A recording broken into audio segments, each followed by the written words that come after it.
Bismillahirrahmanirrahim. Assalamualaikum warahmatullahi wabarakatuh. Perkenalkan, saya Marnisa Aswan dari Fakultas Keguruan Ilmu Pendidikan Prodi Matematika semester 6 Universitas Muhammadiyah Sumatera Barat. Di sini saya akan mempresentasikan hasil seminar saya dari bab 1, 2, dan 3 yang berjudul Efektivitas Hasil Pembelajaran di Era Pandemi COVID-19 Siswa SMA Muhammadiyah Padang Panjang pada semester genap tahun 2019-2020. Baiklah, kita masuk pada bab 1 pendahuluan. Yang pertama yaitu latar belakang masalah. Keadaan Indonesia saat ini sedang mengalami kondisi yang tidak baik disebabkan oleh virus berasal dari Wuhan, Cina yang dinamakan dengan COVID-19. COVID-19 menyatakan bahwa virus ini penularannya sangat cepat dan dapat menyebabkan kematian. Berdasarkan data dari Worldometer 2020, Coronavirus Causes menyatakan pasien yang terpapar virus ini dan dapat berupa meninggal dunia, sehingga wabah penyebaran virus ini disebut dengan pandemi COVID-19 dunia. Penyebaran virus ini bisa di tempat umum atau kerumunan. Pusat Pengendalian dan Pencegahan Penyakit (COC) Amerika Serikat mengatakan penyebaran virus ini melalui kontak fisik seperti berjabat tangan, maka dianjurkan agar mencuci tangan dengan benar dan baik sesuai langkah serta menggunakan masker jika keluar rumah untuk pencegahan penyebaran corona.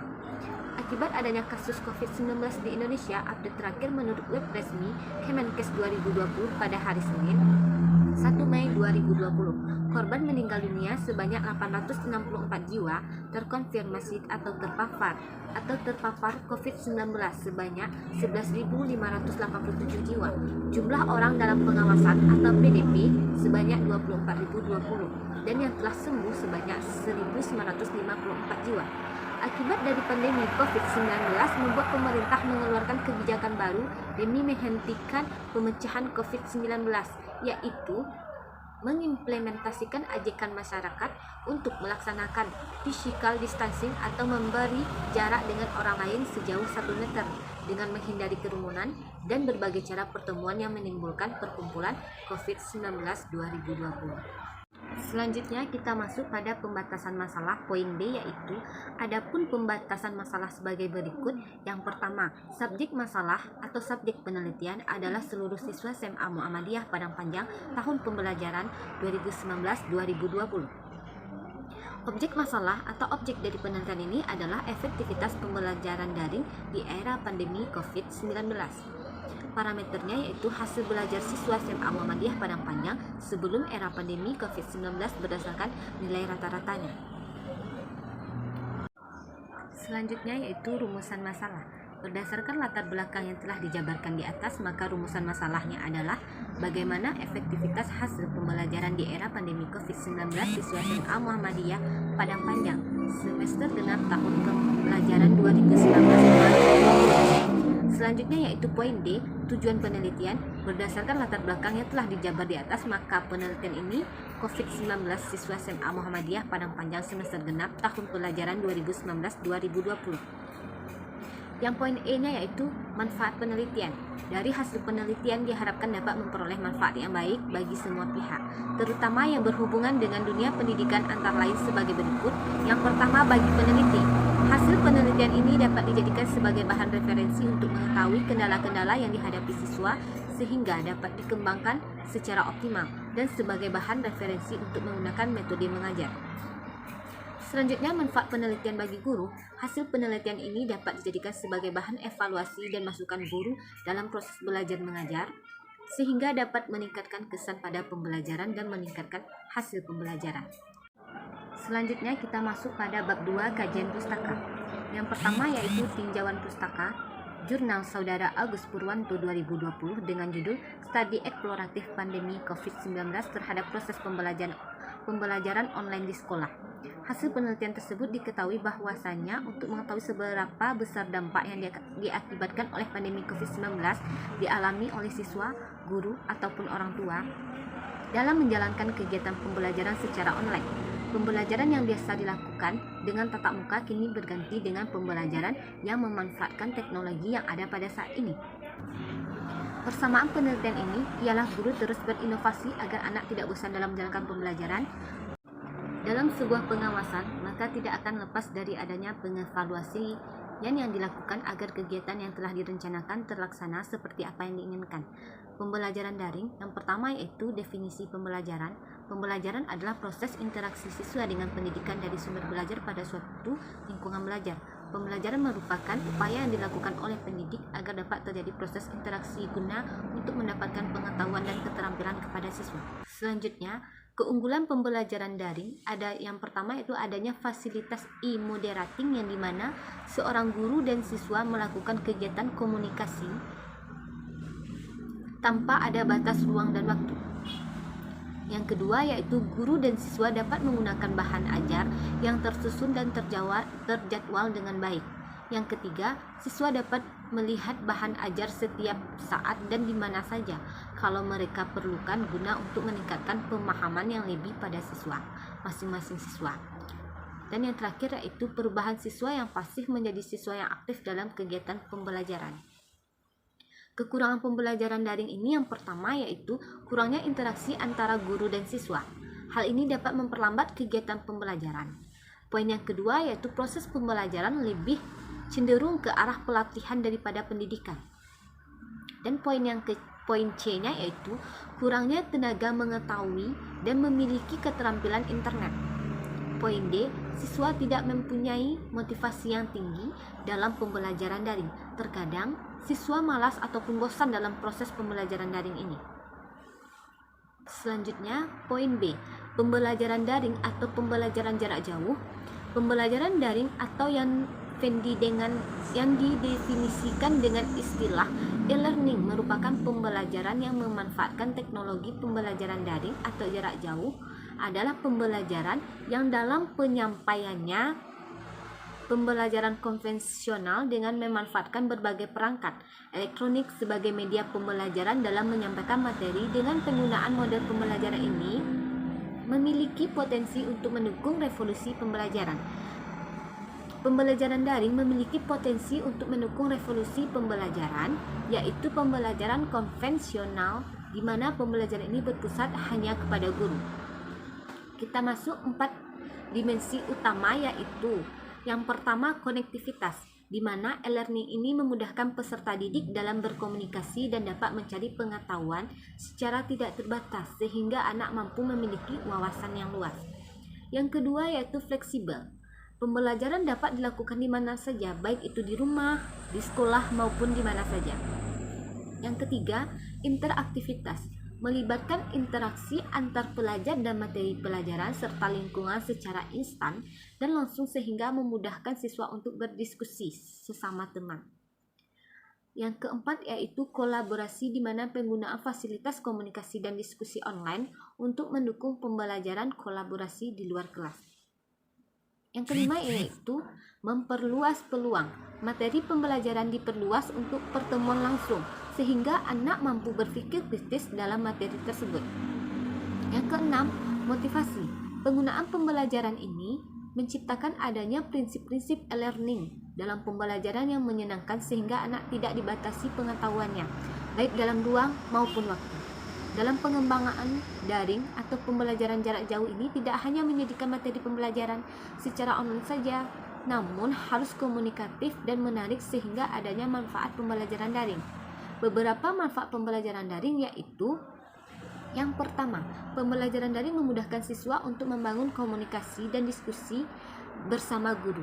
Yang kedua, siswa dapat mengemukakan pendapat atau berkomunikasi antara siswa satu dan yang siswa lainnya tanpa melalui seorang guru.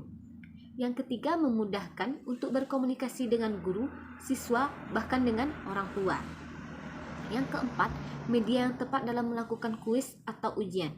Yang kelima yaitu guru dapat memberikan berbagai materi, baik itu video maupun gambar, dan juga murid dapat memudahkan guru dalam membuat soal bisa di mana saja dan kapan saja tanpa ada batasnya waktu dan ruang yang telah ditentukan. Selanjutnya poin B, Play From adalah pembelajaran daring di SMA Muhammadiyah Padang Panjang. Dengan munculnya COVID-19 ini, pemerintah melakukan social distancing sehingga berdampak pada kegiatan pembelajaran mengajar yang awalnya harus dilaksanakan di SMA Muhammadiyah diyakini berubah menjadi di rumah. Melalui pembelajaran daring atau pembelajaran jarak jauh ini, pembelajaran daring dilakukan seiringi dengan penyesalan dan kemampuan. Yang pertama yaitu peranan orang tua. Peran orang tua dalam pembelajaran daring ini sangatlah penting. Yang pertama peran menurut KBBI memiliki arti yaitu perilaku yang diharapkan atau sifat yang dimiliki oleh orang yang kedudukannya ada peserta didik. Menurut Ahmadi 2009, peran adalah suatu cara seorang yang harus memiliki baik itu tingkah laku maupun perbuatan dalam berbagai situasi tertentu. Yang kedua yaitu orang tua. Orang tua adalah yang lebih tua, terdiri dari bapak dan ibu menurut di dalam Ningrum 2018 bahwa orang tua terdiri dari ayah dan ibu sebagai pembimbing dan pendidik utama bagi anak-anaknya. Orang tua merupakan yang berkewajiban mendidik, mengarahkan serta membesarkan anaknya. Peranan orang tua adalah memberi penekanan dalam bentuk melibatkan ayah dan ibu untuk membantu perkembangan belajar anak dan bertanggung jawab atas kemampuan belajar anak, baik dalam memenuhi kebutuhan pokok anak dan pendidikannya. Yang ketiga yaitu peran orang tua. Peran orang tua adalah memberikan penekanan dan bentuk melibatkan antara ayah dan ibu untuk membantu perkembangan belajar anak dan bertanggung jawab kemampuan belajar anak baik dalam memenuhi pendidikan anak. Selanjutnya, peran orang tua terdapat indikator menurut Arifin 1992 diantaranya yaitu yang pertama membimbing anak selama belajar di rumah, yang kedua mengawasi anak selama belajar, yang ketiga memotivasi anak selama belajar, dan yang terakhir yaitu memfasilitasi belajar anak. Terdapat bentuk peran-peran orang tua atau bentuk peranan orang tua sama halnya seperti guru diantaranya. Yang pertama, orang tua sebagai pendidik. Yang kedua, orang tua sebagai motivator. Yang ketiga yaitu orang tua sebagai fasilitator. Dan yang terakhir, orang tua sebagai pembimbing. Dan peran orang tua dalam keluarga sangatlah penting bagi anak dalam proses pembelajaran. Selanjutnya, hasil-hasil penelitian yang relevan itu penelitian sebelumnya menjadi referensi penelitian untuk melakukan penelitian ini seperti penelitian Agus DKR 2020. Dalam penelitiannya tentang dampak selama masa pandemi COVID-19 ini terhadap proses pembelajaran online di SMA Muhammadiyah Padang Panjang. Dalam penelitian untuk mengidentifikasikan serta mendapatkan informasi mengendalikan dalam proses belajar mengajar secara online di rumah yang diakibatkan dari pandemi COVID-19. Penelitian ini menggunakan metode studi kasus kualitatif, di mana penelitian mendeskripsikan informasi dan kendala selama COVID-19 terhadap berbagai kendala yang dialami oleh murid, guru maupun orang tua dalam mendampingi anaknya belajar, serta jam kerja yang menjadi tidak terbatas bagi guru karena berkomunikasi dan berkoordinasi dengan orang tua, guru lain dan kepala sekolah. Selanjutnya, penelitian ini yang dilakukan oleh Ningrum mengenali pengaruh adanya peranan dan pola asuh orang tua terhadap hasil belajar di SMA Muhammadiyah Padang Panjang. Metode yang digunakan metode survei yang menggambarkan mengenai pola asuh dan peran orang tua terhadap hasil bela siswa dari hasil penelitian menunjukkan bahwa terdapat pengaruh yang positif dan signifikan mengenai peran orang tua dan pola pengasuh secara simultan. Selanjutnya bab 3 yaitu tentang metodologi penelitian.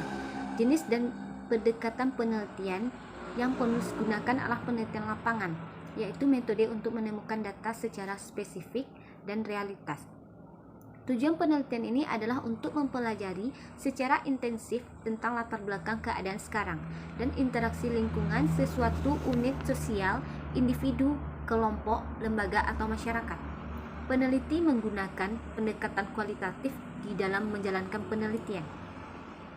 Penelitian kualitatif adalah suatu penelitian yang ditujukan untuk mendeskripsikan dan menganalisis fenomena, peristiwa, aktivitas sosial, sikap, kepercayaan, persepsi, pemikiran orang secara individual maupun kelompok. Pembelajaran secara online dapat dilakukan dalam berbagai platform, diantaranya Nyawa, WhatsApp, Google Classroom, Zoom, namun harus dipastikan bahwa selama COVID-19, pemberian tugas dapat terpantau oleh orang tua dan sehingga anak betul-betul menerima tugasnya sebagai peserta didik. Berbagai fitur Di dalam aplikasi ini dapat digunakan untuk berkomunikasi antara guru, orang tua, dan siswa. Guru dapat memilih platform dalam pembelajaran daring dalam mengembangkan teknologi sehingga orang tua dapat memantau aktivitas belajar anak selama pandemi COVID-19 berlangsung. Berikut penjelasan mengenai platform dalam pembelajaran daring atau pembelajaran jarak jauh di SMA Muhammadiyah Padang Panjang. Yang pertama yaitu WhatsApp. Aplikasi ini sebagai media dalam pembelajaran yang mudah baik guru maupun siswa dalam berbagai dokumen dengan format yang diberikan baik di dalam fitur WhatsApp. Yang kedua yaitu Google Classroom, merupakan layanan portal yang didirikan oleh Google untuk memudahkan pengajar dalam bentuk mengelola materi dan tugas ajar menurut Subran Asabara 2019. Google Classroom adalah platform yang bertujuan untuk membantu siswa atau dosen. Jika kedua hal tersebut berhalangan, baik itu di kelas serta dapat berkomunikasi dengan peserta didik tanpa harus terikat dengan jadwal pembelajaran. Google Classroom memudahkan dosen atau guru dalam mengelola classroom, membantu pembentukan daring menjadi lebih efektif di masa pandemi COVID pada saat ini. Yang ketiga yaitu Zoom. Aplikasi ini merupakan aplikasi video yang memiliki kemampuan seperti bertatap muka secara daring. Pembelajaran dengan Zoom menggantikan pembelajaran yang biasanya dilakukan secara bertemu langsung di kelas menjadi kegiatan bertemu langsung secara virtual dengan jaringan internet. Baiklah, untuk pertanyaan pertama yaitu dari Saudara Ani, bagaimana langkah-langkah dalam menentukan efektivitas pembelajaran di era pandemi COVID-19? Menurut saya, langkah-langkah dalam menentukan efektivitas pembelajaran di era pandemi COVID-19 yang pertama yaitu menanamkan pola pikir tentang cara baru belajar. Dengan perkembangan teknologi dan internet saat ini dan mungkin 10 atau 20 tahun ke depan, proses belajar dapat terjadi kapan saja, di mana saja, dan dengan siapa saja tanpa ada batas ruang dan waktu.